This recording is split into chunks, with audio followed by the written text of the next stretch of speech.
Okay, hello, everybody. Hi. So glad to see everybody. Welcome to this special edition of Race Talk Revolution. I am your host and founder of Race Talk Revolution Incorporated, Reverend Lane Cobb, and I am here today with my co-host, AJ Woodson, editor-in-chief of Black Westchester Magazine and co-host of People Before Politics Radio. Today, we are partnering with In New Builds and Arts 10566, two community-based organizations in the Ossining and Peekskill area of New York, committed to bringing equity, community engagement, youth development, and wellness to its residents. This program is made available and possible by a grant from the Rockefeller Brothers Partnership. Today's discussion is the first in a series of 4 panel discussions about the intersectionality between race, ethnicity, and the arts. Our title for this evening's conversation is Persona, Race and Ethnicity Through the Eyes of the Artist. We have a panel of experts with us today, each of whom represent a different area of artistic expression. The first part of our program will be interview format, and we will hear from each of our 4 panelists. We have 3 panelists. Viewers will also have an opportunity to ask questions either directly or in the chat. And so when that time comes, I will ask you to unmute and tell you how to raise your hand. But until then, unless you are speaking, please do remain muted. Before we introduce our panel today, I'd like to invite Tamara Bridgewater and Jermaine Smith from In New Builds to say a few words about their organization and why they felt that this conversation was important to bring to the Race Talk Revolution platform. Tamara? Hi, good evening, everybody. First and foremost, thank you for attending. Thank you to the artists and panelists for being part of this event. Thank you, Lane, for providing this platform and being part of the partnership between NU Builds, Arts 10566, and the Rockefeller Brothers residency program. We appreciate everybody here that's on the call tonight. So first of all, I want to talk about NU Builds. NU Builds is an organization, and it's a local initiative that focuses on youth and community engagement. I'm co-founder with Jermaine Smith, who's also on the call tonight. We do a lot of different events, activities, uplifting workshops in the community with youth and the adults in the community. We partner with various organizations and entities in our area.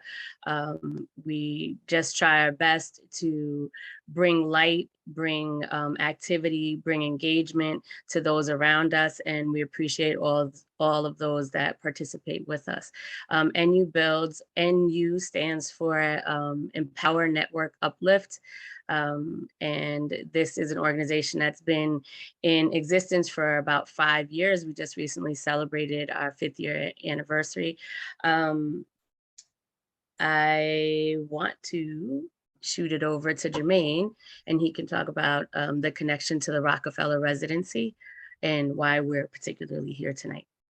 Yeah, again, thank you to Lane for hosting tonight. Lane and AJ, we appreciate you and your time and really are honored to be here. Thank you to all the panelists and for your time and being here. We appreciate you guys as well. As Tamara said, we're a community organization that started about 5 years ago and really here to really fill in the gaps of what's needed in the community. And we thought that a lot of our initiatives and a lot of the conversations, a lot of the issues start with engaging in dialogue. And we think a lot of this, if we can get on common ground through conversations and through dialogue and get a better understanding of each other, that will be at a point in step. Rockefeller Brothers Fund had the Community Arts Residence Grant, which is their opportunity and their initiative to really engage with the communities, their local municipalities. So it was an ideal partnership, and we actually were honored to receive that grant. And this is part of that initiative to really engage in community dialogue. And so we appreciate you all being here, and we're honored to be one of the first recipients of that new grant through Rockefeller Brothers Fund, and really honored to be here with Race Talk Revolution and Lane Cobb and the amazing work that she's been doing for years. And again, thank all the panelists for being here, and we'll get right to it. So thank you all. Yes, thank you. And we're honored to be partnering with you all. You do some great work. I would like to announce the speakers. I'm just going to read their bios. I encourage everybody after this broadcast to please look these folks up. They have some great work and they're doing some great things, which we're looking forward to telling you about. So our first panelist is Jermaine West. Jermaine's career as an artist began in the form of graffiti and has evolved into a wide spectrum of mediums, including works on canvas, photography, fashion design, screen printing, graphic design, large-scale murals, and interior design. With years of formal training and living through his art, Jermaine has developed a unique style that combines social awareness, spirituality, mythology, and abstract language in a way that intrigues all who view his work. Motivated by the idea that art is for the viewer's eyes and mind, Jermaine's work is a constant critique of the world around him, fused with thought-provoking concepts and imagery, which has been exhibited extensively through galleries, museums, publications, and urban environments from which his talents were born. Our next panelist is Lauren Fofana. Lauren Raphael Fofana is founder and executive director of STEP Academics Incorporated and STEP Academics and Arts New York, LLC. A native of Detroit, Lauren is a recognized leader in the communities of Atlanta and Yonkers who advocates through planning and execution opportunities for students to succeed academically.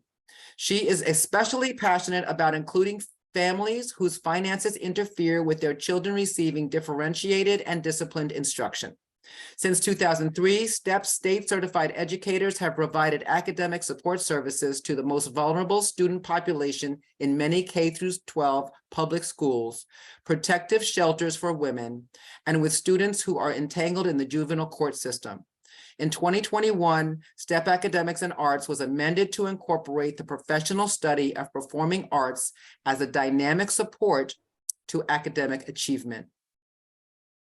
And our third panelist is Mr. Thomas Ray. Yonkers native Tom Ray is a poet and spoken word artist, 3-time published author, curator, host, teaching artist, community activist, and leader. Tom began his journey as an artist in 2005 and evolved into a multi-level creator over the years. He has been hosting and curating open mic forums since 2009, and he is currently hosting a monthly open mic in Yonkers, New York called the Family Affair Open Mic. Tom is now facilitating and teaching his Expressive Readers Writers course at the Yonkers Public Library as a partner with Arts 10566 and In New Builds. In 2023, he is set to release his 4th publication, complemented with a soundtrack titled The Thoughts of Ray, Ray of Light Edition. Tom Ray's 3 books, The Thoughts of Ray From My Heart to Yours, Pain, Progress After Its Nemesis, The Thoughts of Ray, the sequel, are available online at declareit.com. So welcome to our panelists. I'm going to turn it over to AJ. And I just want to let everybody know, before AJ, before his days with Black Westchester, he had quite a career as a hip hop artist and as a lead member of the group JVC Force. And I'm going to be impressed to hear what he has to add to this conversation as well. So AJ. Hello.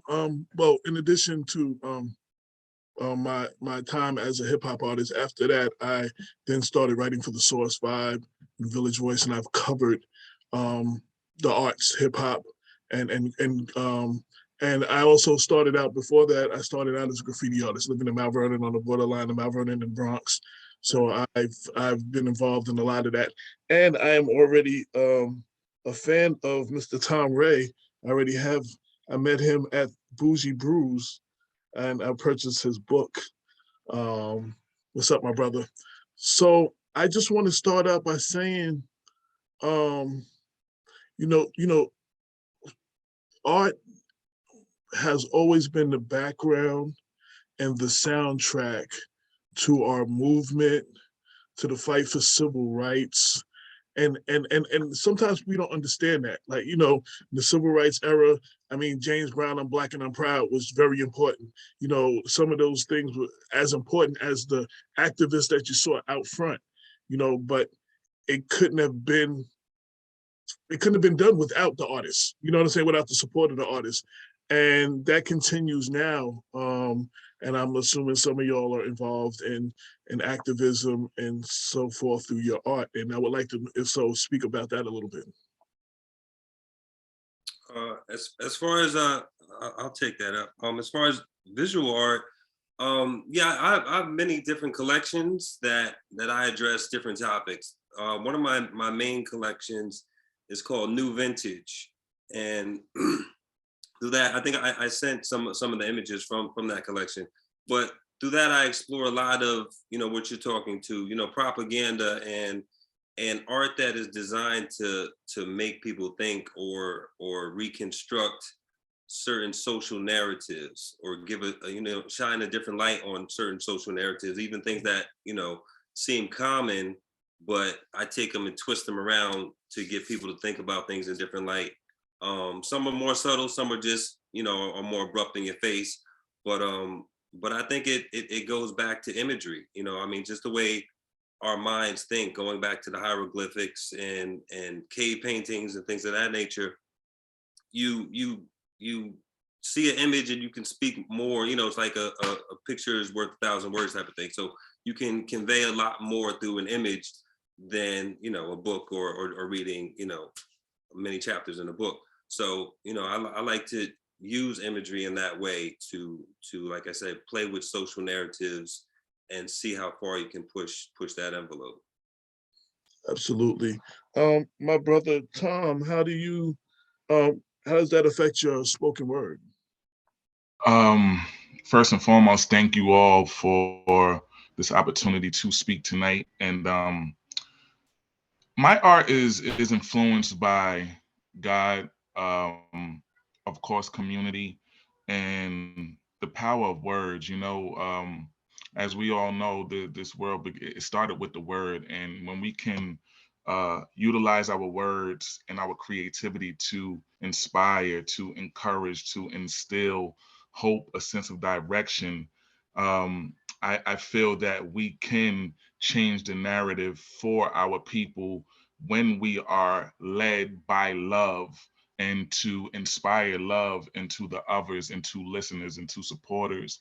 Because for me, man, when I recite my poetry, or I'm giving a speaking opportunity, I do my best to share the love from my heart to inspire others. And my creativity glorifies the creator. So in the midst of a person being in the presence with me, they're going to feel the presence of our creator, and that's going to leave an impact on that person as well within the community. So I do my best, brother. I do my best at all times to lead with love and lead with a word of encouragement at all times, man.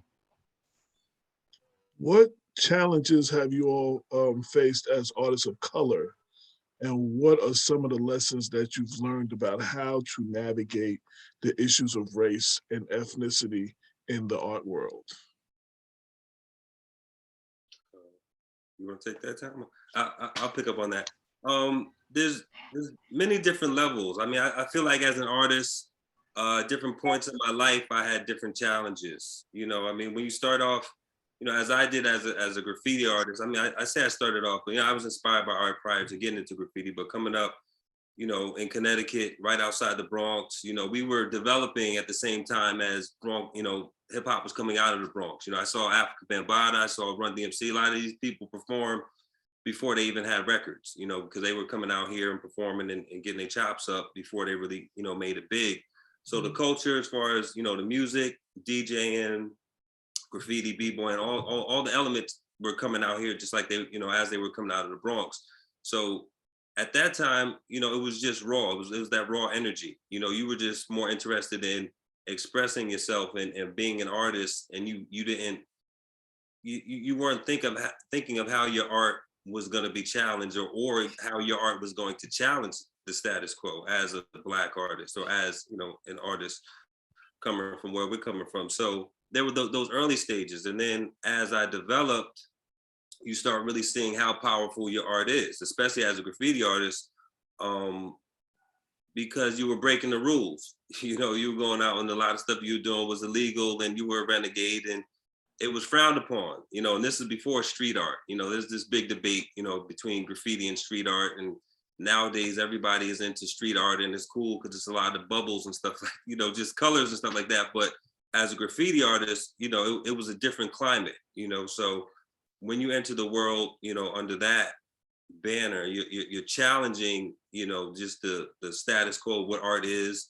You're breaking laws, you know, you're taking risks with your own life. So, you know, it's like you're putting your life on the line to become an artist, you know. So then there was that phase. And then, you know, you get into a phase of seeing how you can, you know, put your art on canvas and make it, you know, a little bit more presentable, or even, you know, doing murals and doing, you know, commission work that you start to get more direct feedback, and it may be open to more, you know, conversation of, you know, what you're doing as an artist. So then that's when you start to consider how your art is really affecting society, because you're starting to get feedback from it. You know, as a graffiti art, you just put it up and whatever it is, it is. But then once you start coming in contact with people that are viewing your art, it becomes something that you start to reflect on more. And, you know, at that time, that's when you really start to see, you know, how, like I said, one, powerful your art is or can be, and the challenge of society, because that's when you start getting opinions and people that, you know, want to say what you should be doing or what you're doing is not this or that, you know. So there's, you know, there's a lot of different levels. But I would say within all of that, you know, just from the inception of becoming an artist, you see that you really have the power to change people's minds, or at least affect people's minds. You know, like I said, greater than a lot of other things. Mm-hmm. I'm gonna let Lane cut in and ask Lauren a question, but I just wanted to say, as far as the graffiti, while we're there, you know, we watched it come from what we used to do on like the train, or writing on walls, or defacing property, basically, to becoming appreciated art, where we did it on little canvases or little things. We made people's names, or then they started doing it on clothing, and now it's actually hanging up in museums. And, oh yeah, I mean, it's all over the world at this point. Yeah, it's global. It's global, but it started from us not really having a voice. Also, you know, I mean, right. I'm sure you heard, you know, Saint, you know, Voice of the Ghetto. I mean, a lot of just becoming a graffiti artist is because we wanted people to one, just know us. It was all about fame and getting up. You know, that's sort of the bottom line.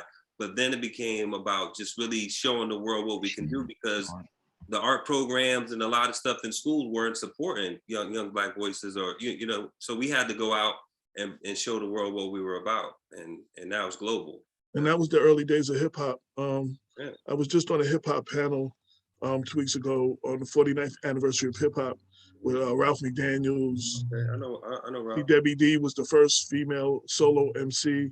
A graffiti artist, James Topp, who goes back, you know, and it was just like legendary people. And I remember in the beginning days, in the late 70s and the early 80s, it was all about expressing ourselves. The R&B wasn't really speaking to us, it was speaking to our parents, and we were going through what we were going through, and, you know, that was our way of being heard. I mean, as an MC, you know, I got to express as an artist, of, you know, I got to express that way. I have done spoken word, which is not different than being an MC. You know, so it was about, like you said, just getting our name out there and getting our voice out there, because no one was speaking for us. And that was the early days of hip hop. We were speaking for ourselves.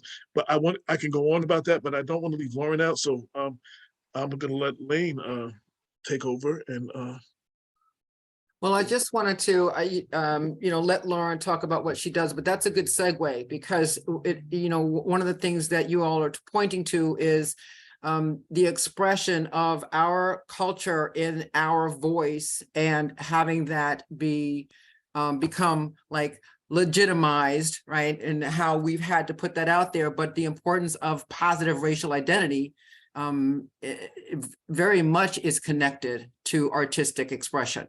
So I know, Lauren, that is one of the reasons why you have arts in your school. So why don't you talk about that a little bit, if you would? Well, it's a pleasure to be here. Thank you so very much for the invitation. It's great to to hear everything that everybody is saying because it is so interrelated. I advocate on behalf of children who don't even understand their voices, let alone their ability to be able to express it. They come from oftentimes very disadvantaged households where they're cursed at from young ages.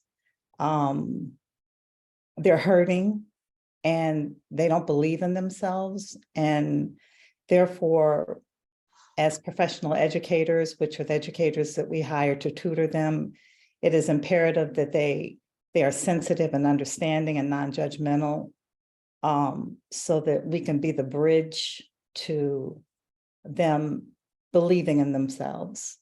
So much of what you have said has not changed. They don't understand their voice. They are not, there's no legitimacy to what they believe. There's no way out of what they're feeling. They don't see the path. They don't feel the path. They don't even believe there's a path, which is why they have nothing to lose, or they feel that they have nothing to lose in the decisions that they make, especially those kids that I've worked with in the juvenile justice system. So starting out, Step Academics was a tutoring company. It was after I was the co-president of the PTA.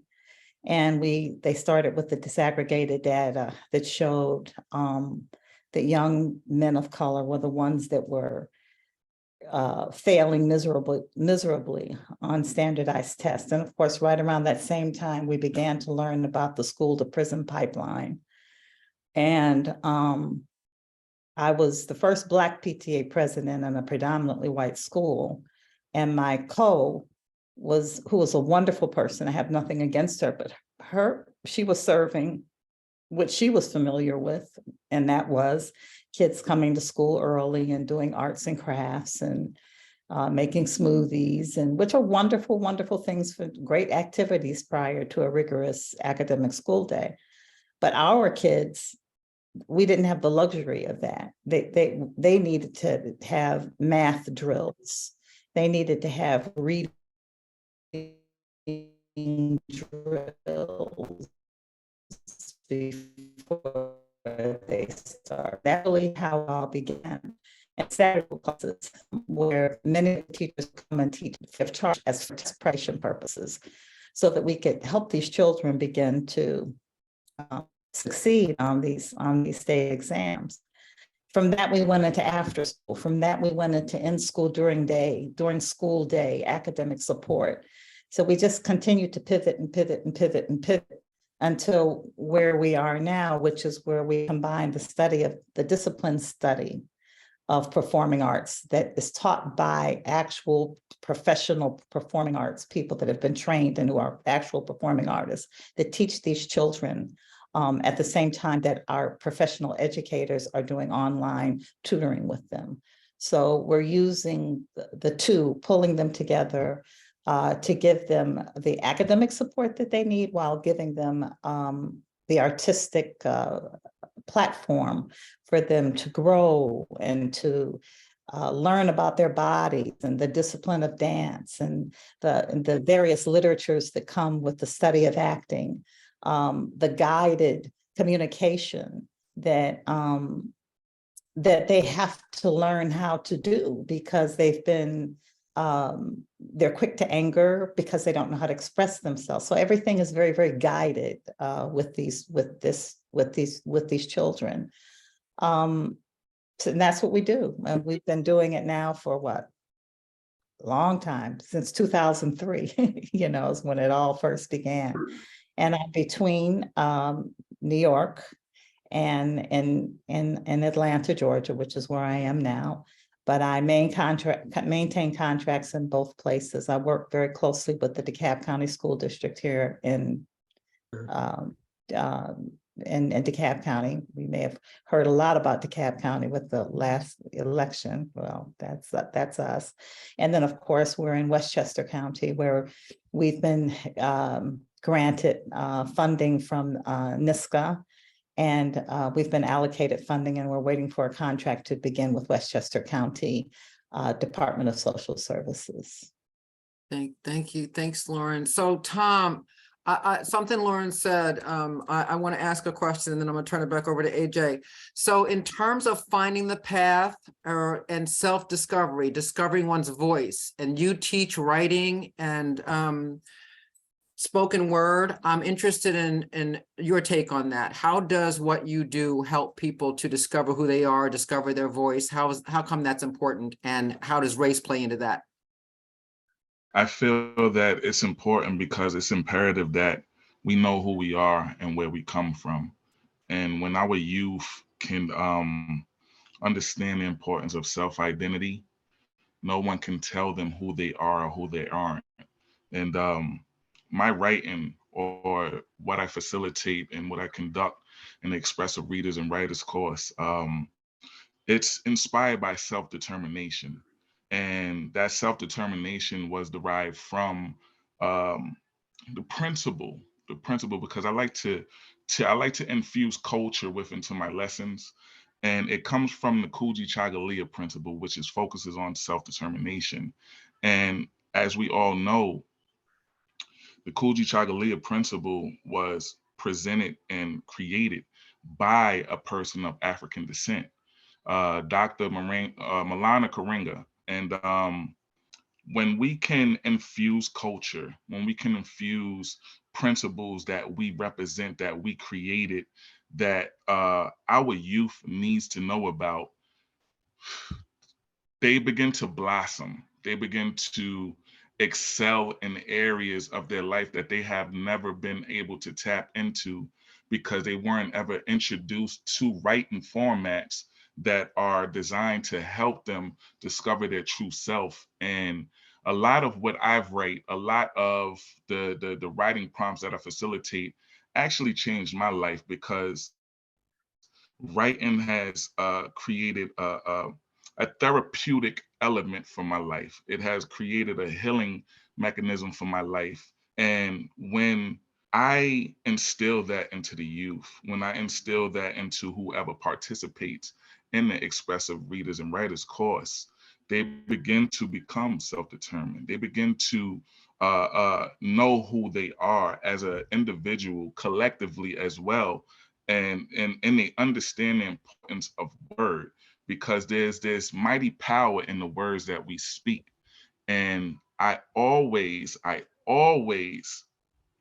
intend to notify them and encourage them to speak positivity over their life, because oftentimes we tend to berate ourselves. We tend to condemn ourselves because of the conditionings that we've dealt with over the years, the manipulation that we have dealt with over the years. So when we can literally change the narrative from being pessimistic to becoming optimistic, I always inspire our youth to put on an optimistic lens and put on an optimistic lens and refrain from thinking about anything that didn't serve you before they actually get into writing prompts or writing assignments that I'm actually facilitating.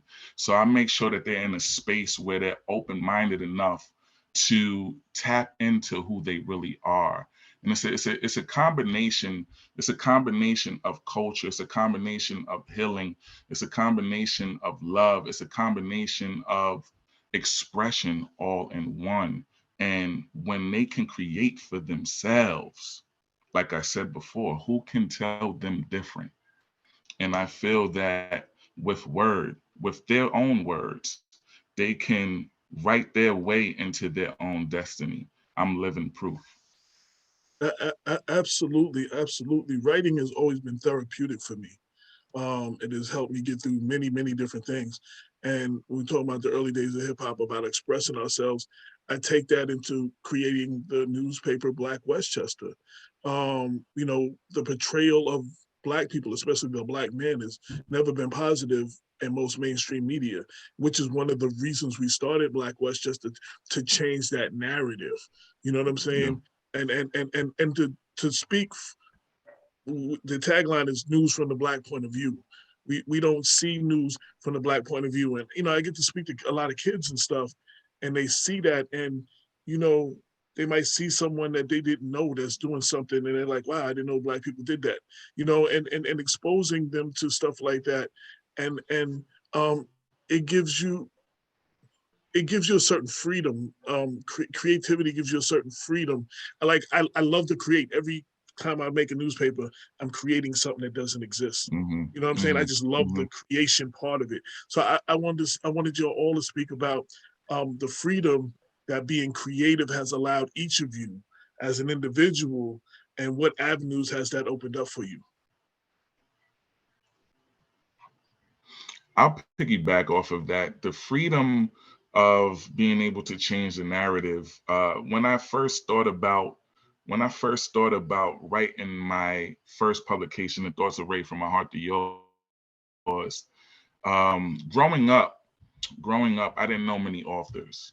Uh, truth be told, I had aspirations of being an athlete, you know, because within the communities where we come from, oftentimes we're not exposed to authors, we're not exposed to humanitarians, we're not exposed to philanthropists that has contributed to our culture.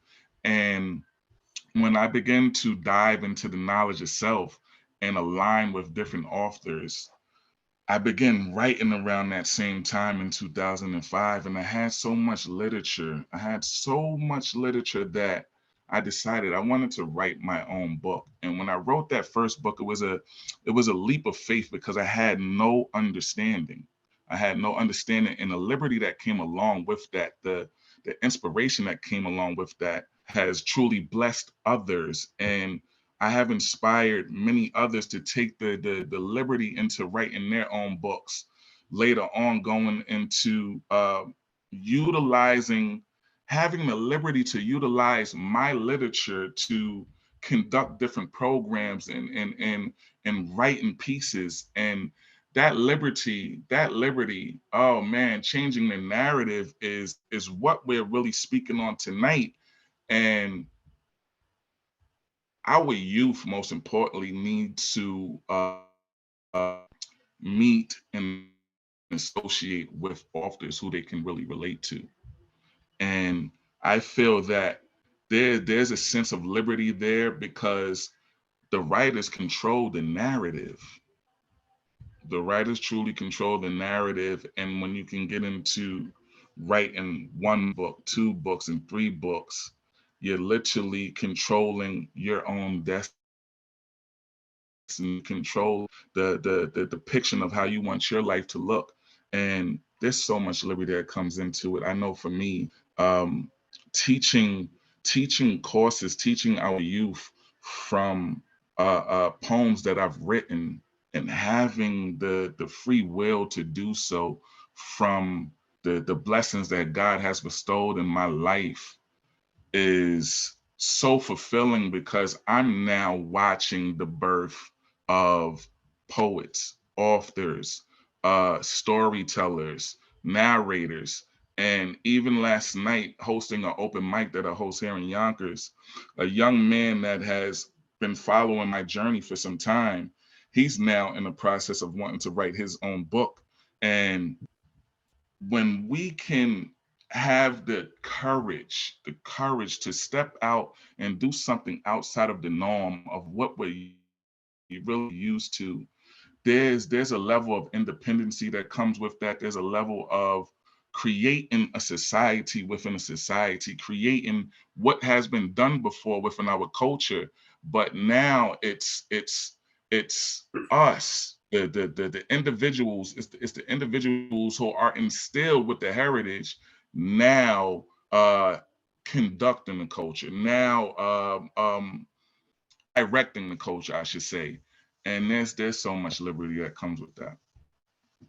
And Jermaine, I want you to tackle that from an artist point of view. And before you do, I want to just say, like, it's very important what we do. You know, I learned more about Black history from KRS and Chuck D than I ever did in school. Yeah, but I that's also perfect. learned about Black artists and Black authors. You know what I'm saying? Because they, you sit down and they start throwing names out. You're like, who's that? And you start looking that person up and following what it is that they do. I've learned more of that from hip hop for me than in Black, the knowledge of self and all of who we are from hip hop than I've ever learned in school.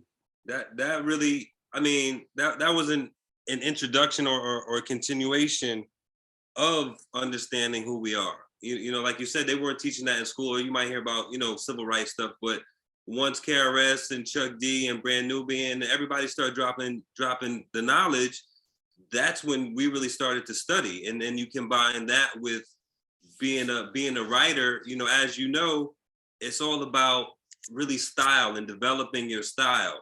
So getting into graffiti is really what led me to start studying the quote unquote master, studying Picasso and studying Cubism and all these different things, because we would incorporate their styles into our styles, and we would go to the Met and go to the Guggenheim and go to MoMA and stuff like that and start studying, the greats from the aspect of like really wanting to. It wasn't like, we had to do it in school. We created our own schools of knowledge and information. And then that blended with hip hop. So, like you had to know what you were talking about. That's another thing. You had to be able to show and prove. So as a graffiti writer, if your stuff was whack, you might get tested. You know what I'm saying?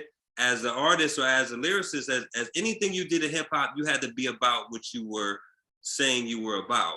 So in order to do that, you had to study and, touching on the freedom. I mean, that just opened the doors, because once we started studying and doing, things of that nature, we started traveling. I was, young. I really shouldn't have been out the house at certain times of night, but we were going into the Bronx, Brooklyn, Queens, and being in tunnels and being places in order to study our craft and absorb the culture. And then once we got old enough and got cars, we started driving to DC, going to, Philly, and going places and meeting up with other writers and other people that have bookstores. I mean, that was the thing, we would just take road trips, and then we would hit the bookstores, we would hit the graph spots, we would hit the poetry spots. It was, it was and still is, there's a culture that encompasses all of that, so once you really tap into it, that it just frees your mind in so many ways. And, on working with kids, because I work with a lot of, community centers and charter schools and stuff like that in my area. That's the main thing. I mean, you just see how art just really, once they get it, it just opens their minds, and from that point, I think they start to really understand how they need to challenge the world. Kids, you don't have to give them much. They're already challenging. Especially nowadays with all this information floating around, a lot of kids are already challenging and trying to buck the system. You know what I'm saying? But if you just give them the guidance, and especially through the arts, I mean, it's freedom at its best. So that's what I would say. And I wanted to talk to Lauren about the education side of that. I spoke to some kids at YCOP in Mount Vernon. It's about 60 kids from 5 to 15. And I started off asking them what they wanted to be. It was wanted to be like soccer players and stuff. But a lot of people are like rappers and stuff. So I asked them, I said, do you like to read? And a couple of them said no. And I said, do you know that your best rappers have to be well read so they can speak on a variety of topics? The dudes that you can tell that are not well read are them same dudes that keep talking about the same thing over and over. They have no vocabulary, they have no imagination, they see nothing but their 4 blocks that they live on or whatever, but it's reading that escapes you. If you want to be a good rapper, you have to be a good reader, and then you have to be able to write and articulate what you read and articulate to that. And the kids were looking at me like, oh wow, they never thought of reading, being a good reader would help them to be a good rapper. You know what I'm saying? They just wanted to rap. And I want to talk to Lauren about, because you teach, you have a school. How does that articulate to what you do when you teach? Well, what we do, and that's what acting is about. That's what's so fantastic about the study of acting, because they have to read a lot of different things, and that opens their minds up. And not only do they read it, but then they have to act it. They're taught how to bring that out of themselves. And so then they learn different parts of themselves, and it gives them more confidence to be free to take the steps, to learn to differentiate their character from themselves, and then to be able to build on that. So it's very exciting to watch our team teach these children. I don't do the teaching. I bring the money in so that the program. That's a very important aspect, because none of what we could do is without people like you. We couldn't do what we do without people like you. That's what I do. You know, I think years ago, boy, I missed my calling. I probably should have done something in acting, singing, dance. I've always loved it, but for some reason, my life didn't end up that way. But where I am now, I'm very, very, very satisfied and happy with. But yeah, I create the opportunity for these kids to you're going to hear an alarm in a minute, but just excuse it. I create the opportunity for these children to be exposed to these different things. But yes, through acting, through the study of dance, much of what they do, they don't even realize the historical connection to what they're doing. You know, they're doing all kinds of dances, and they don't realize that these are village dances that come out of Ghana or Mali. They don't get, and then when they start getting exposed to African dance, even when they learn, we have a fantastic ballet class that's going on now, where they're learning fundamentals of ballet, but she's an African sister that's bringing in even more than that to the party. The vocal music that they sing that are connected to Negro spirituals from our vocal music teacher, Laveda Johnson Jordan, who's traveled all over the world, really, not just the United States, on many opera stages as a Black opera singer, but her focus now is spirituals. What we try to do is take our children beyond slavery and to giving them more of a sense of self, so that they understand that they come from more than enslavement, you know, and there's a lot of power that rests in that. We're in the process now. My brother, DeForest Raphael, who's a pastor, and we're working with another gentleman, Jewish gentleman, Howard Schatz, and we're beginning to put together a curriculum that's coming out of just identifies the cultures and where the math, the 4 pillars of education, the math, the music, so that these children go back to a place where they understand that they didn't start where they thought they started. And therefore that frees them to go as far as they want to go. There is no limit. There is no end. When we get to the end, it's tomorrow, and tomorrow's a new day. So we're constantly trying to move them, to just get them out of, to break the shackles of their minds, the limitations of their thinking, so that they can just take it and run with it, because we don't even know what to expect over the next 20 or 30 or 40 or 50 years. Even if we look back from the past 50 to where we are now, so much has changed. But we're very excited about the many opportunities that we're giving these kids, and it seems to be catching on, because the funders are kind of like saying, okay, we're ready for something else. You know, when we were in school, we had music, PE, hot lunch, what else?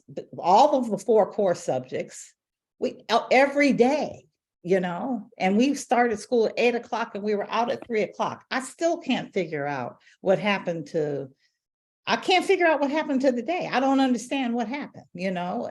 We had every subject plus vocal music, plus art, everything. Now, none of that exists. So it's up to us and I take it personally, it's up to me. So I'll speak for myself. It's up to me to do my part to create what I want not only my grandson to have, but even his posterity. So I take it very personally, and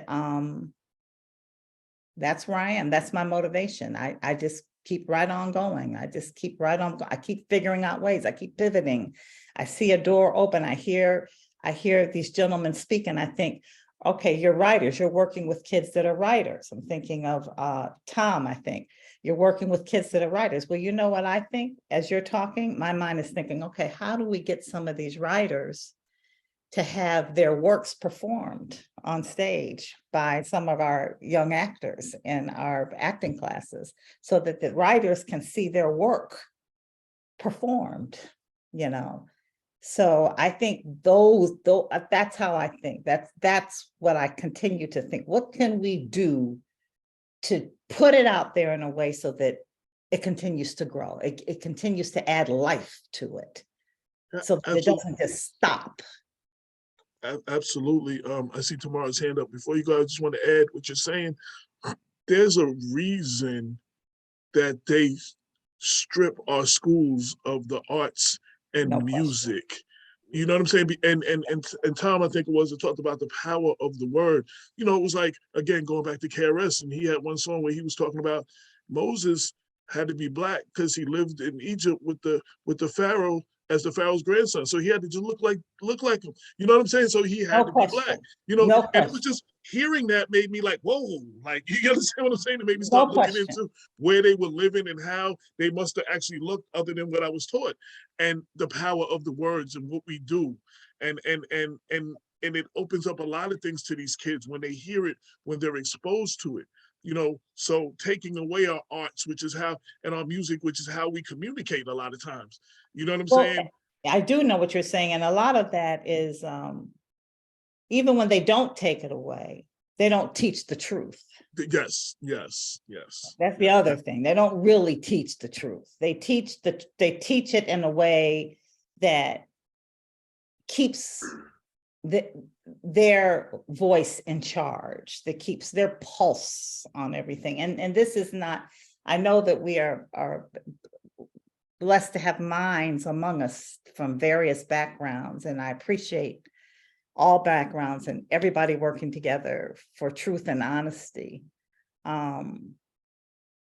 But it is imperative that these children understand who they are, where they came from, and who we are as a people, and what we have brought to the world since the beginning of time. Yes, Moses was black. Yes, Jesus was black. Yes, it all started back in Ethiopia. I mean, it is just where it was, you know, and the math and the pyramids and music and sound and rhythm and the it is what it is.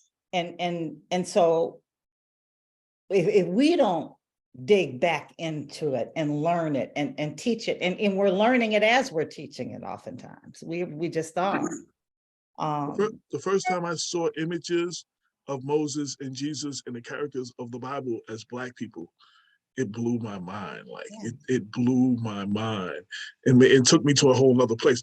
But I don't want to. I know Tamara wanted to speak on something, and I definitely want to get into her, because I can go off on this subject. So, you know, Yeah, I it's easy don't to leave go you out. off. It's easy to take it. It's a long conversation to have. Right. It's I'm trying to you're gonna navigate that all y'all get equal encapsulate talking in time. You know what I'm saying? 2 or 3 sentences.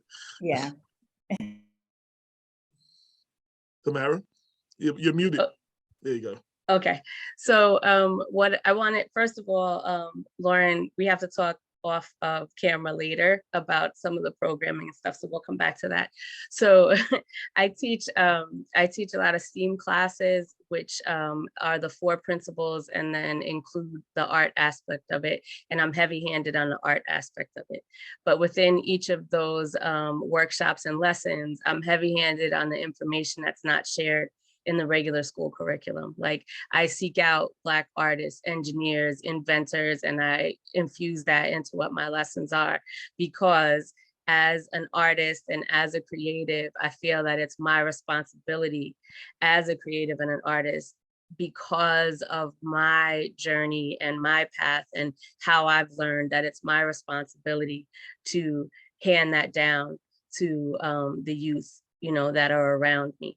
And so Jermaine, like you said earlier, that, you know, people tested you on the information that you knew. Like they challenged, you know, if you were saying the right thing, if you were pulling the right names.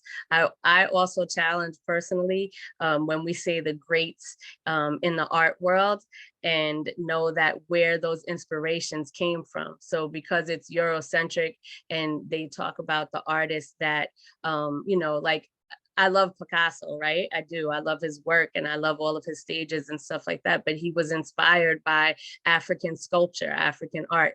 And so like to bypass that and to say that he is a great, but you do have to acknowledge where he got his inspiration from. Just like when you talk about one, you know, like whatever hip hop artist you speak of, you talk about, oh, but so-and-so was before him and what he did and how it led to, you know, the album that they just dropped or whatever, you know, like how that progression happens. So when we're talking about our youth and giving them those creative outlets, like I honestly feel like it's our responsibility to share that with them, share that information with them. I also do professional development called The Right to History, where I try and give a platform to how that information and those backstories can be infused into our curriculum without it being a hard lift that everybody says it is. And it's not. These are like how you said earlier, Lauren, that we always refer to slavery. We always refer to civil rights. Like these are, you know, decades that we can put our hands on because that's what was publicized. But art happened in between that, music happened in between that, fashion design, you know, inventions happened in between that, that aren't shared in, you know, our circles with our youth, aren't spoken in the circles with each other. And so, you know, like being able to provide that platform and share that knowledge with other people, you know, that's part of my journey. And so I love doing that part, you know, like even though I make art and I do the workshops with the kids so that they have that creative outlet, all of that is intertwined.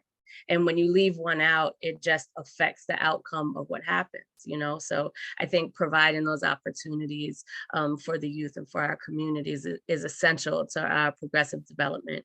And so however we can do that, you know, I applaud all the artists and creatives that I know for every platform that they're on, because as Jermaine and I say, for the things that we do, Jermaine Smith,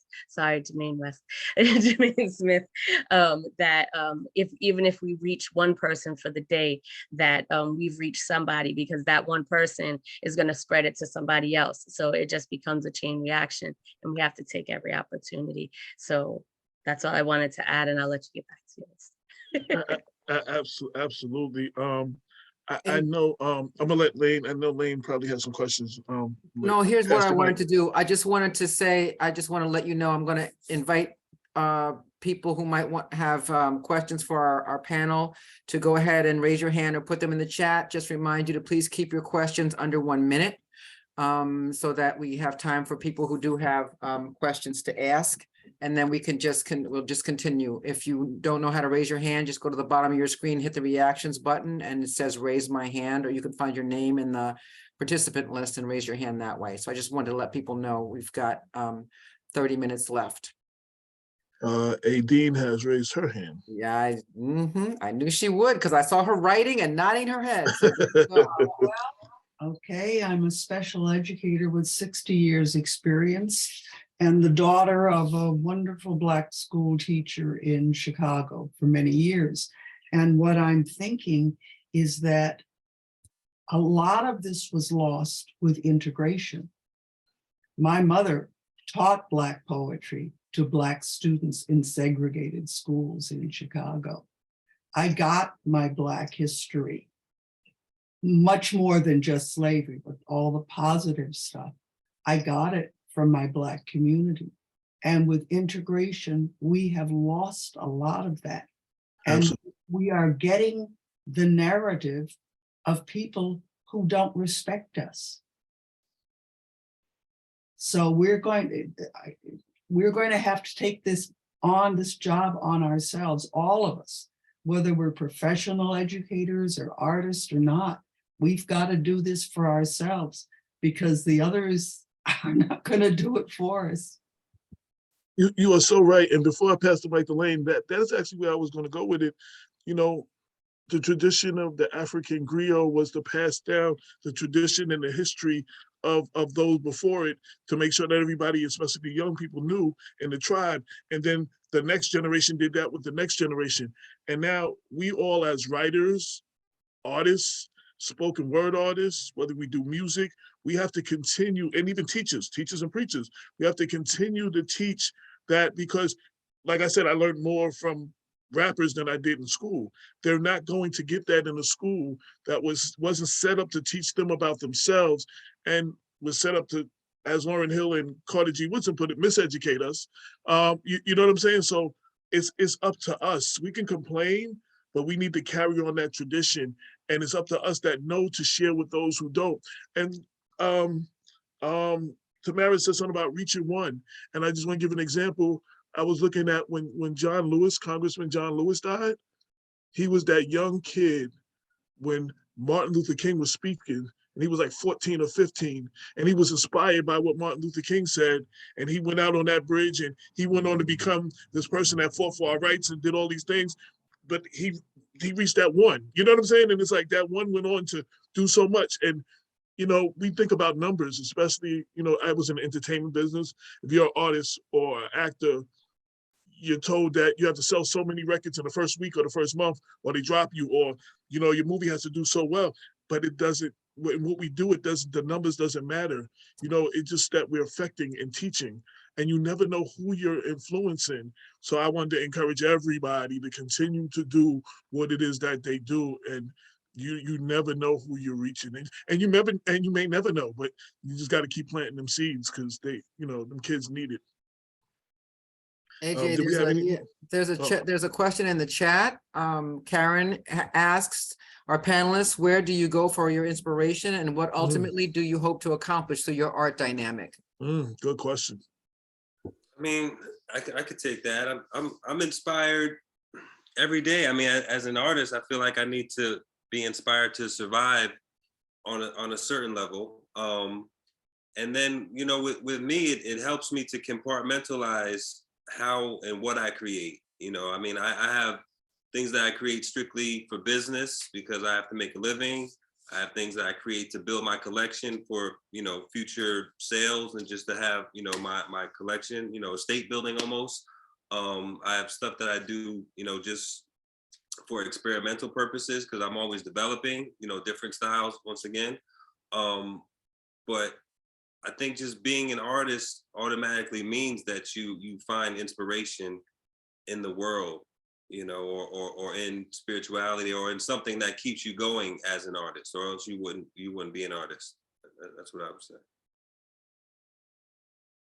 I get my inspiration from a gumbo of a lot when it comes to music, especially the Motown sound and the content that they spoke of then.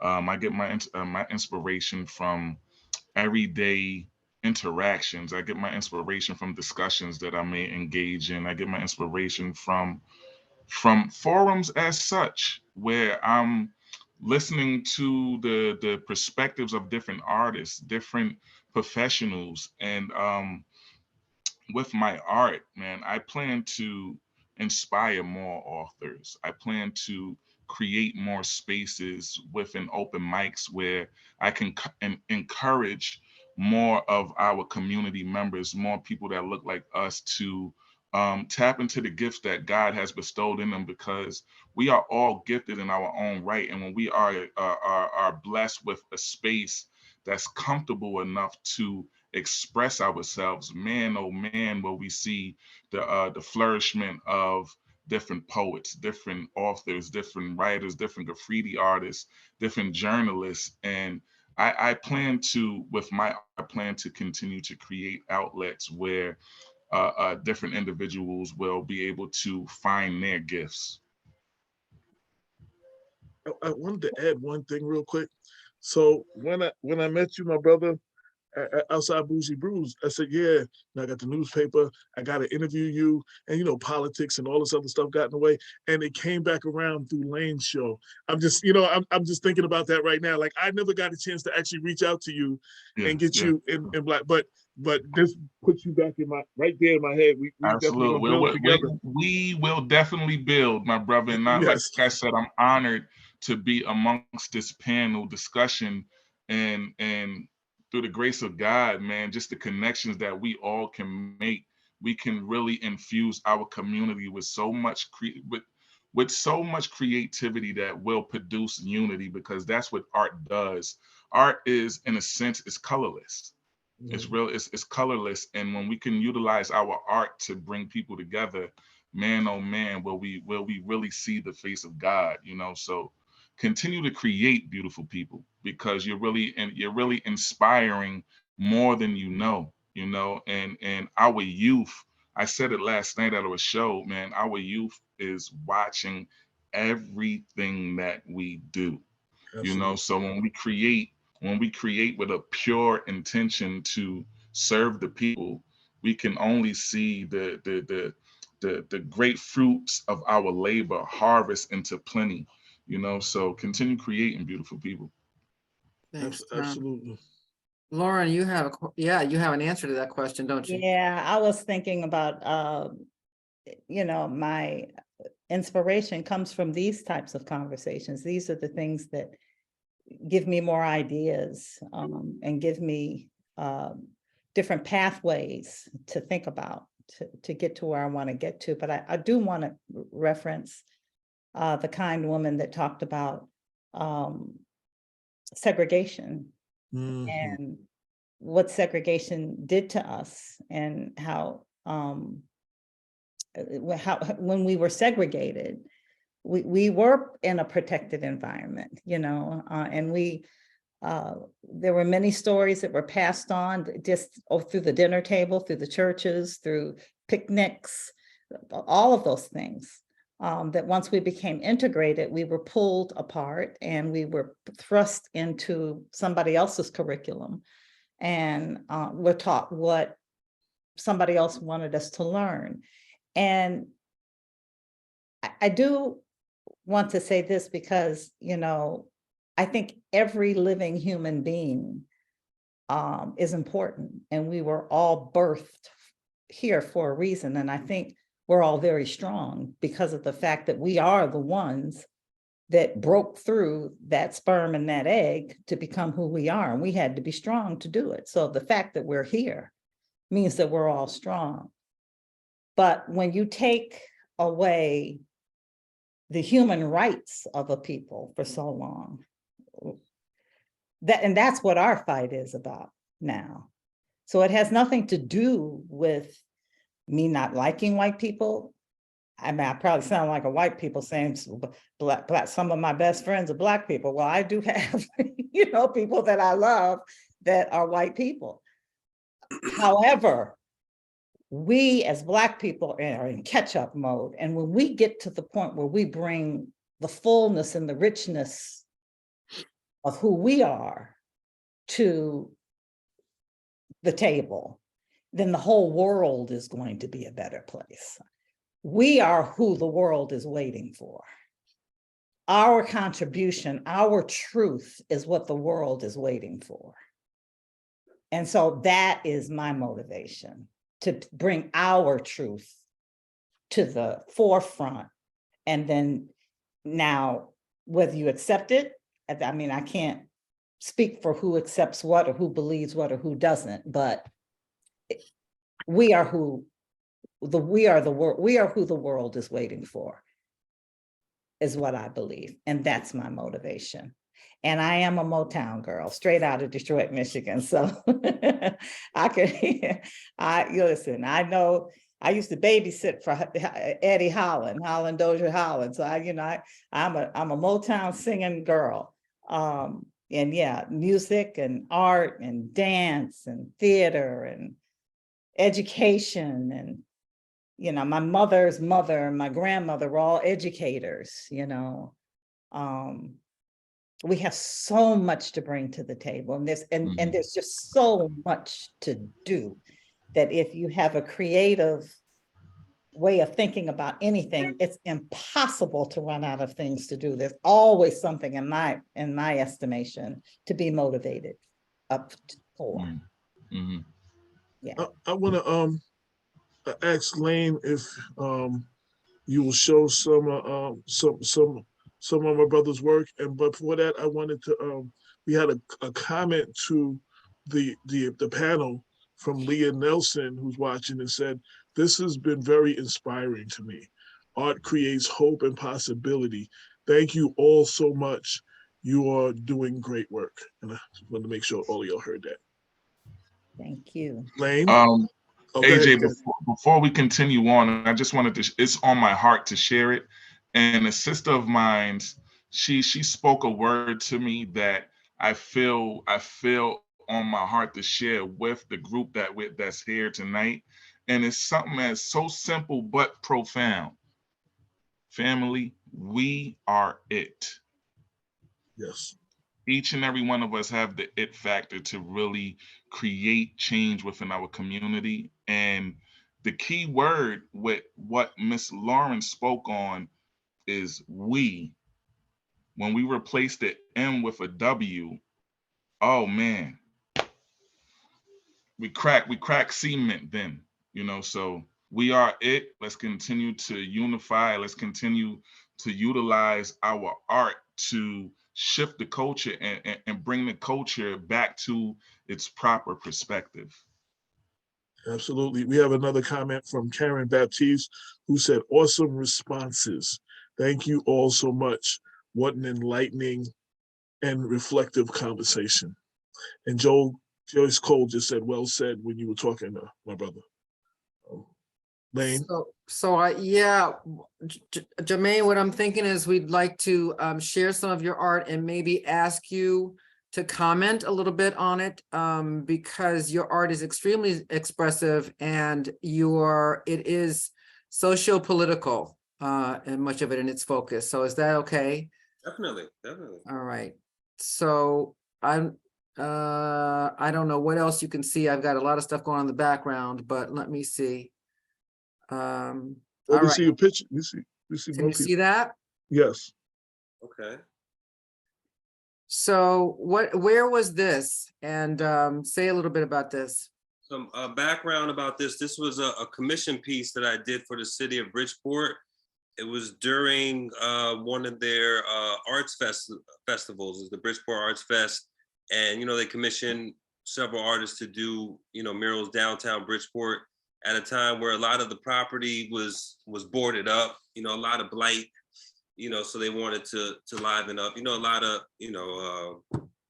cities are doing these programs where, they're taking, once again, it's so ironic because now they're asking graffiti artists and artists to come and just go Right. over and put a Band-Aid on a lot of their municipal issues that have driven businesses out of the cities and stuff. So now we're asked to come back and do stuff. But so this piece was commissioned for Bridgeport.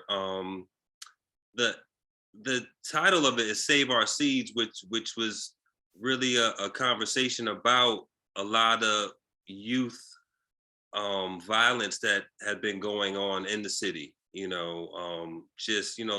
It's still happening, but a lot of kids getting into what they think is gang culture and their interpretation of what it is of being tough and standing up for themselves. And it's still going on, but at that time, it was sort of at a height where there was a lot of violence going on. I just wanted to do a piece that sort of addressed that, and that was my interpretation of it. All right. Powerful piece, my brother. Powerful piece. Yeah, it's beautiful. So how about this one? So this is a piece of work that I had referenced when I was talking earlier, and where I'm taking posters. I don't know how many of you recognize Yes. those posters, and how a lot of the early European posters and just posters themselves represented advertising. That's how advertising and marketing was done in these times. So I took a poster. This is actually like a champagne advertisement, and I flipped it and put the St. Ives bottle in it because, you know, once again, going back into the early 80s, 90s, you remember how malt liquor was the thing. You know, everybody was drinking 40s and doing whatever with malt liquor. But if you were conscious or conscious at the time or just understood the history of alcohol and how it was used, you know, with the Native Americans and just for population control, it's really can be seen as a form of genocide. So I wanted to juxtapose those two concepts with a vintage poster that initially seems a little, you know, non-threatening or non-subversive, but when you look into it, you see that it's, you know, it's a young man with his Jordans on and his chain, you know, holding a bottle of St. Ives, and it says genocide. So it's a thought-provoking piece that that I did as a big poster, and I did prints, and you know, I give them out to kids, you know, when I do workshops and stuff like that. And you know, initially it can be met with, you know, some apprehension from teachers, but you know, once I you know, explain to them the concept and how I'm using concepts, you know, to play with the ideas, you know, the kids get it off the top, but then, you know, the teachers need a little bit more convincing. But Oh, You know what indeed. this reminds me of? A little, not a popular Public Enemy record, but he had a song about a million bottle bags, and he kind of used that terminology. You know, the bag that the bottle comes in, and the body bag, and exactly. it was talking about. And then he did an interview, and he said, think about anything stupid you did and trace back early in that night, and there was a bottle of malt liquor involved. Exactly. But you know, And then talked about how we only sold those in the Black community. And exactly. from that day, you know, I was like, yo, I'm only gonna buy beer that they sell in the white community. Like I literally, like, that really had a profound effect on me. And that's what this reminds me of, that era. And that was by design. I mean, they had marketing, they knew the effects on, I mean, even down to genetically. I mean, to make it conspiracy theory-ish, but even genetically, how malt liquor affected, you know, Black bodies when consumed, and they would market it and put it in our communities. And the fact that it's the waste from the other beer that they make that they use to make the malt liquor, like it's exactly. not the good. They Yeah. take good stuff and send it over there, and then we send the malt stuff over here. How about this one? Yeah, this is in the same collection. And this is fusing a lot of different elements, you know, historical facts. You know, I mean, most people have heard about Iran-Contra and Reagan's, you know, involvement in it, and crack and the crack era. And, you know, so that's another thing. The back end of a lot of these pieces is the study. And I'm using information and then creating a visual of it. So, you know, I'll do the study of what I want to talk about, and then see how I can translate that into an image. So this is addressing the whole crack era, you know, where you had just millions of kilos of crack coming into the country, and it was being used to fund, you know, the whole Iran-Contra thing, which, you know, Oliver North gets off and gets a TV show, and Ronald Reagan goes down as a great president, and we sort of are still suffering the consequences of that, you know, so much drugs coming into our communities and the effects that it has had on our lives. And I use Shaft. I mean, you know, if you can see this, I see that. you know, I use Shaft because, you know, Shaft, the symbol of Shaft was our Black Superman at the time. You know, I mean, he was he represented Black masculinity, and just something for, you know, at least I looked up to, even though it was, you know, a generation before me. But when you hear a Shaft, you see Shaft, it meant something. It's almost like a Black Superman. So I want to once again juxtapose him with Superman and just the effects of the whole crack era. And it's really it's something that, like I said, with these things I put out there to spur dialogue, to spur, you know, people to think about the subject matter.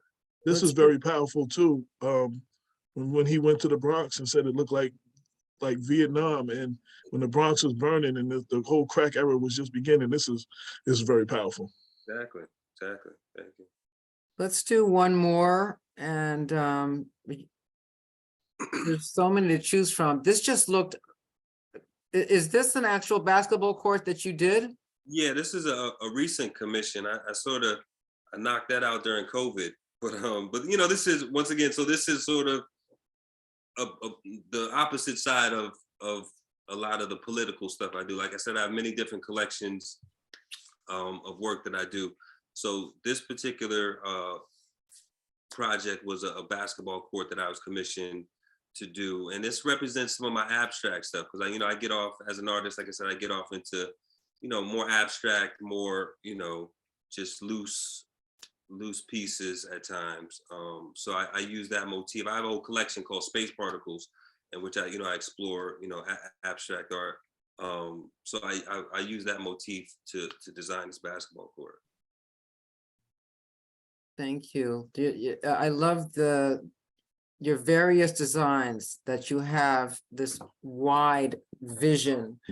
I'm wondering how any of you create your visions for your work being out in the world, right? Because I know that as a creator, you're creating from, there's so much of you that comes out. You're just putting yourself out there. It takes a lot of courage to do what you do. And I know that race in a racialized society, race and also ethnicity can be both a burden and it can be an opportunity Gift to and a create curse. something. And I'm wondering how that resonates for you, the three of you. And then because we have literally 10 minutes left in this conversation. Well, I mean, real quick, so I was just talking. For me, it always gives me a chance to, just to change the narrative, just to change the perception of what people think Black art should be. I'm not gonna get into, I'm not Black. Of course I'm Black, but I think as an artist, sometimes we can be confined into what Black art should be. And especially nowadays, there's these titles of Black art. So you expect to see, Black subject matter or just, a Black woman holding a baby, things that are sort of cliche at a certain point, especially coming from an artist, because we are so diverse. We have so many different areas that we can address that come from us. So I always take it a chance to sort of, buck the narrative of what a Black artist should be. And I think that's what I like to address and challenge most of the time. Thank you. Tom? Somebody else? Lynn, can you share that question one more time for me, please? Yeah, well, the question was race and ethnicity can be both a burden and an opportunity. And how does that statement resonate with you and why? I think it resonates with me because the given fact is that, yes, race and ethnicity, it presents a lot of barriers within our culture for our people. But when we focus on the solutions as far as like creating for our own, creating a society within a society, taking the initiative to create forums, create businesses that would employ us, creating open mic forums that will give our artists the opportunity to share their art, share their heart. And most importantly, when we take the time to so for each and every one of us here on this panel discussion, we are infused with a lot of knowledge. And when we decide to actually instill that knowledge into others and share that knowledge, we can literally change the narrative and begin to awake our culture because it's needed, And I like to focus on the solutions because there's so much speculation, there's so much statistics that that hold us captive, that we are oppressed to. But um, when we can actually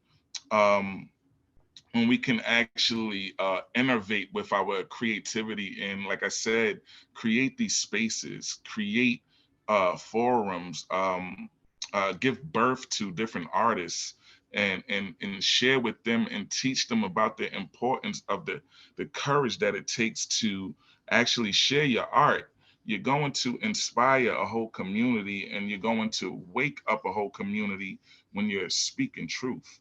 because as I stated at the beginning, a lot of our creativity, it comes from the creator, and our creator is the source of truth. So when we're really expressing ourselves with a pure intention, we can only see a great outcome from that.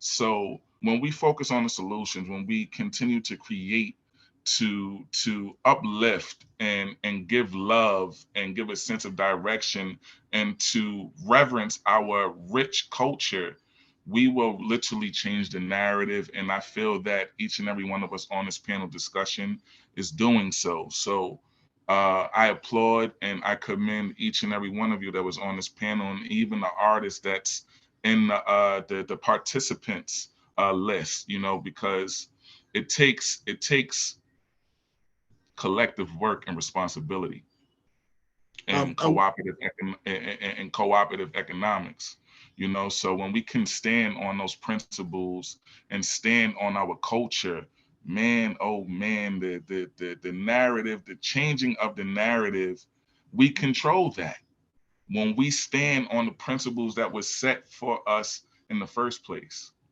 So Absolutely. share your truth. I wanted to give you all an opportunity to. Let's hear from Lauren first, AJ. Oh, okay. I'm sorry. Well, I guess the burden is the opportunity. I guess that's really what it boils down to. The burden is the opportunity. It's heavy. It weighs you down. It's tough. The first thing that came to my mind was the difference between Atlanta and New York. Atlanta's the South, okay?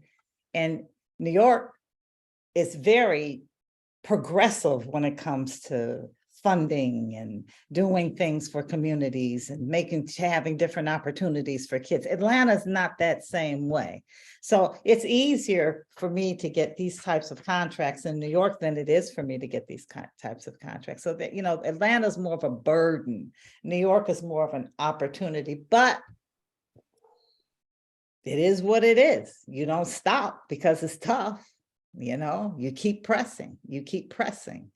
So again, it takes me back to something that may sound very simple or very plain, but the burden is the opportunity. The problem is the opportunity.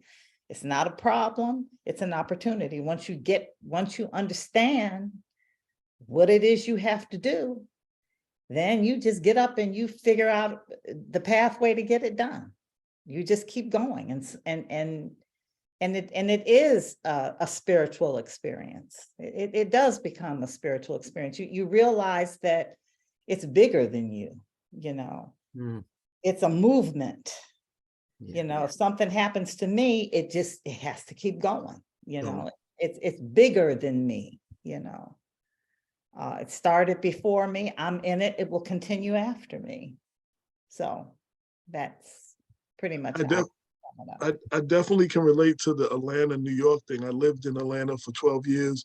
I was in Cobb County, mostly Marietta, Smyrna area, but I did live in Decatur off Wesley Chapel a little bit. And I've navigated all through DeKalb and Fulton County. So I totally receive what you're saying about the differences. It is a big difference. It's a different world. It's a different world than where you come from.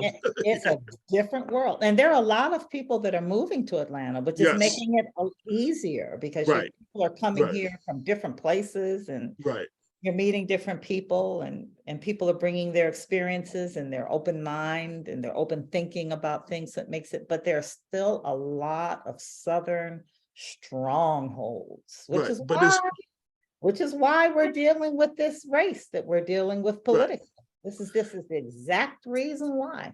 It's a perfect example of the burden, which is you have Atlanta, which is very creative and like almost like Black Hollywood, but that's a small part of Georgia.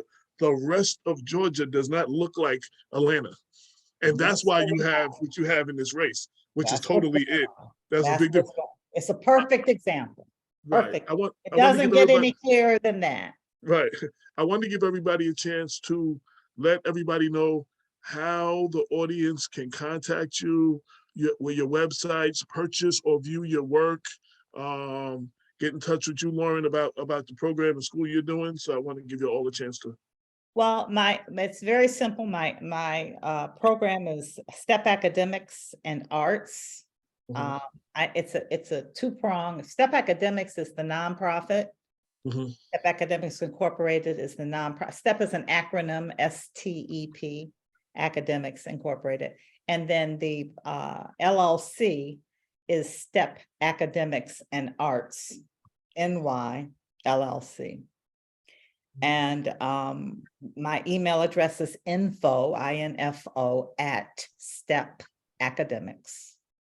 And my telephone number, you can reach me or text me if you'd like to develop or get in touch with me to continue the conversation or continue ways to move forward, is 678-471-9894.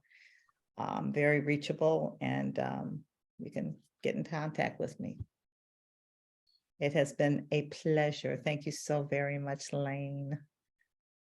It's a pleasure to meet you. Thank you for spending your time and your talent. Yeah. Jermaine, how can folks reach out to you, buy your work, follow you? Yes, you can check out my website. Is artofjermaine.com. My clothing line, I have a clothing line named Culture, KULTJAH.com. You want to follow me on Instagram, is just Art of Jermaine or at Art of Jermaine. And yeah, those are the best ways to contact me or see my work. Thank you. And Tom. Yes, thank you once again, Lane. You guys can find me on Facebook under Tom Ray, spelled TOMRAY. My Instagram handle is TR, that's it, TR_DATS_IT. For all three of my publications, you can go to declareit.com and receive my first book, my second book, and third book. The fourth publication is on its way with a soundtrack. The Thoughts of Ray, the sequel, my third book, is available as well, and there's a soundtrack for that streaming on all platforms. Right now, I am facilitating the Expressive Readers and Writers course at the Yonkers Public Library. So if you have any kids in the Westchester area, feel free to invite them. I'm there every Wednesday for the next 6 weeks. I'll be there on the 30th of this month. And Which one, Riverfront or the other one? the Riverfront, yes, Okay. the Riverfront. And yeah, it's an honor. And you can also reach me via email at thomasray156@yahoo.com. And if I may add one more thing, I'm just thinking. Absolutely. We have a phenomenal ballet class going on right now that has been funded by the city of Yonkers. And we need for more young people to be taking these classes. So if you know of any youngsters that are elementary, middle school, high school, free of charge, it's being held at the Yonkers YWCA on 87 South Broadway, right in downtown Yonkers. And the classes run amazing. every Saturday. So please get in touch with me. We'd love to welcome a few more students into our space to study ballet with our wonderful ballet teacher, Giovanna Parks. So please. Lauren, if you can, email me at blackwestchester@gmail.com and give me that information so I can get that out, and hopefully, and Jermaine and Tom, please get in touch with me as well, so I can, further through the paper and through the website, elevate what y'all are doing as well. Okay, AJ, that's Black Westchester, right, at Gmail. blackwestchester@gmail.com. Okay. All I'm right. gonna turn it over to Lane so she can close us out. Dean, you had a question or comment? Yes, I was just going to say, Lauren, if you contact all of the principals of the elementary schools in Yonkers, just send out an email and a flyer to all of the principals. Okay, I will. Okay.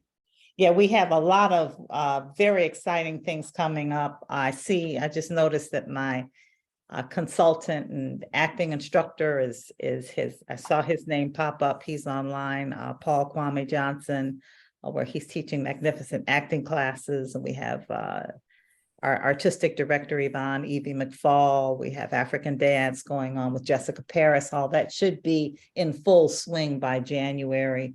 And again, it's been funded. So these classes are free of charge for these children to participate in. So, and that's our whole point, to reach children who otherwise would not be able to attend and take advantage of such phenomenal training. So. All right. Thank you. Thank you, all of our panelists. Thank you for the work that you do and what you bring to the world and the opportunities that you create for everyone. As Jermaine has put in the chat, this is the first in a series of 4 podcasts, allowing us to engage in dialogue around race, ethnicity, and the arts.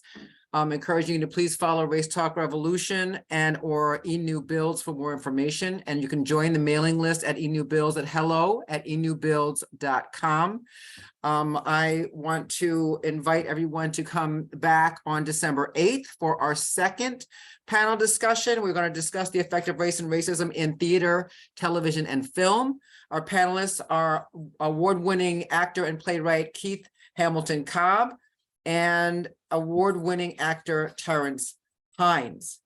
Thank you also to Tamara and Jermaine for this wonderful opportunity to partner with you all. It's been a pleasure, and we look forward to next month. Thank you to my co-host, Mr. AJ Woodson of Black Westchester Magazine, and you can find information about the magazine and People Before Politics Radio and AJ's book at blackwestchester.com. AJ, you want to have any closing words, or Tamara or Jermaine, would you like to have closing words? We're going to close them out real quick. We're about 5 minutes behind. I just want to say thank you again for everybody being here, for Lane and AJ for facilitating the panel, for the artists sharing their insight and experiences here with dialogue for our group to hear and to participate in. And thank you everyone for setting aside time to be a part of this panel. Thank you. Thank you. Thank you, everybody. Eternal gratitude. Thank you. I Happy appreciate it. Thanksgiving. Happy Thanksgiving indeed. Goodbye, everybody. Bye-bye. Bye.